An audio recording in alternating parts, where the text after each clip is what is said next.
Friends, 3 ఏళ్ళు అయింది మన ప్రభాస్ అన్నని ఇలా స్టేజ్ మీద చూసి. 3 ఏళ్ల తర్వాత నిన్నైతే మళ్ళీ ఆ అవకాశం అయితే మనందరికీ దక్కింది.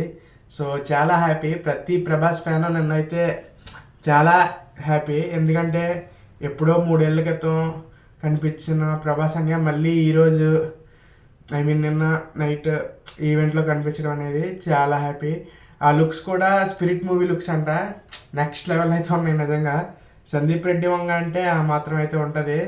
సో మెయిన్గా మాట్లాడుకోవాల్సింది ప్రభాస్ అని మాట్లాడింది. ఎప్పుడు కూడా 2 minutes 3 minutes మాట్లాడతాడు, కానీ నిన్న దగ్గర దగ్గర 9 minutes అయితే మాట్లాడాడు. సో ఏం మాట్లాడాడనే చూద్దాం. ముందు వచ్చిరాగానే అన్న చెప్పేది ఒకటే డైలాగు, హలో డార్లింగ్స్, ఎలా ఉన్నారు, అందరూ బాగున్నారా, అందరూ తిన్నారా అనేదే. సో అదైతే మనందరూ తెలిసిందే. కానీ అందరి సినిమాలు హిట్ అవ్వాలి, అందులో నాది ఒకటి అవ్వాలన్నాడు. కానీ ముందు నా సినిమా హిట్ అవ్వాలని తనైతే అనలేదు. అది మన ప్రభాస్ అన్నయ్యకున్న గొప్ప లక్షణం అనేది.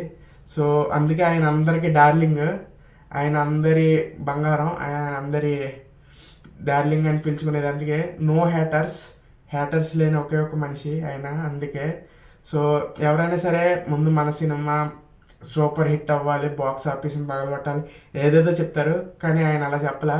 ముందు సీనియర్ హీరో సినిమాలే, తర్వాతే నా సినిమా, వాళ్ళ సినిమాలతో పాటు నా సినిమా కూడా హిట్ అవ్వాలని చెప్పారు. అది ఒక గోల్డెన్ హార్ట్ పర్సన్ అంటే. So that is Prabhas. I proud of you. Prabhas fan ఉన్నందుకు చాలా ప్రౌడ్గా ఫీల్ అవుతున్నా. సో ఎందుకంటే ఎవరు కూడా చెప్పరు, ఎందుకంటే ఫస్ట్ రిలీజ్ అవుతుంది, నా సినిమా హిట్ అవ్వాలి, మన సినిమా సూపర్ హిట్ అవ్వాలి, బాక్స్ ఆఫీస్ పగలగొట్టాలి అని చెప్తారు. కానీ మెయిన్గా అందరి మిగతా వాళ్ళ సినిమాల తర్వాతే నా సినిమా హిట్ అవ్వాలని ఏ హీరో కూడా చెప్పాడు. కానీ మా అన్నయ్య అయితే ముందు వాళ్ళ సినిమాలతో పాటు నా సినిమా కూడా హిట్ అయితే బెటర్, హ్యాపీ అని చెప్పాడు. సో దానికైతే చాలా హ్యాపీగా ఫీల్ అవుతున్నా. సో మీకు ఎలా అనిపించిందో అన్న స్పీచ్ అనేది కింద అయితే కామెంట్ చేయండి పక్క. అలాగే మారుతి గారికి ఇంకా మన ప్రభాస్ అన్నకి మధ్య జరిగిన ఎమోషనల్ మూమెంట్స్ అవైతే ఏ ప్రీ రిలీజ్ ఈవెంట్లోనూ మనం చూడడం. ఒక డైరెక్టర్కి ఒక హీరోకి మధ్య, ఒక డైరెక్టర్ స్టేజ్ ఎక్కి ఆడవడం అనేది ఏ మూవీకి కూడా మనం చూస్తున్నాం. కానీ ఈ ప్రీ రిలీజ్ ఈవెంట్లో అయితే మనకు అదైతే కనిపించింది. ఎందుకంటే ఎవరికి నమ్మకాలు లేవు ఆ మూవీ మీద. ప్రభాస్ అన్నయ్య నువ్వు చేయగలవు డార్లింగ్, నీ వల్ల అవుద్ది డార్లింగ్ అని చెప్పి మారుతి గారిని అయితే ఎంకరేజ్ చేసి, ఇంకా పక్క నుండి ఎంకరేజ్ చేస్తూ మూవీ అయితే కంప్లీట్ చేశారు. అంటే స్టోరీ మంచిదే, కాకపోతే ఏంటంటే నేను ఎంత పెద్ద డైనోసార్ కదా, చేయగలనా లేదా అన్న ఫీలింగ్ నుంచి నువ్వు చేయగలవు డార్లింగ్.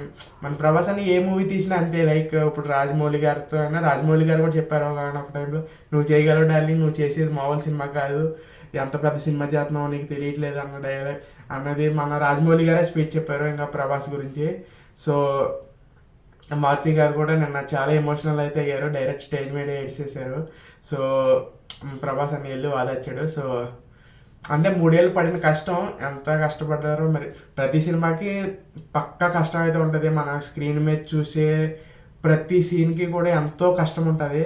అది మనకి స్క్రీన్ మీదకి వస్తుందంటే వాళ్ళ వెనకాల ఎంతో కష్టపడి ఆ సీన్ మనకి స్క్రీన్ మీద అయితే చూపిస్తారు.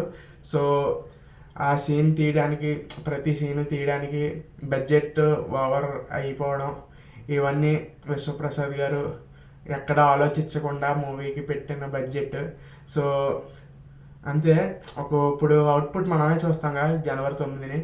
సో రిలీజ్ అయిన తర్వాత అంతే. ఈ ప్రీ రిలీజ్ ఈవెంట్ గురించి మన ప్రభాస్ అనే లుక్స్ అయితే మాత్రం అద్దరిపోయాయి. Spirit movie looks next level అయితే అనిపించాయి నిజంగా.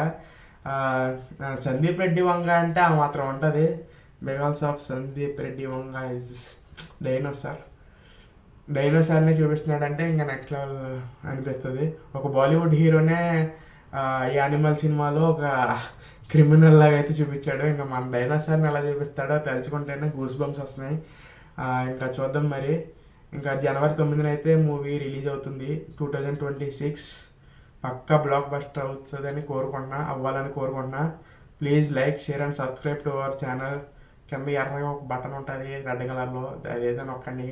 ఫర్ మోర్ వీడియోస్ గంట కూడా కొట్టండి. Thank you for watching. Thank you.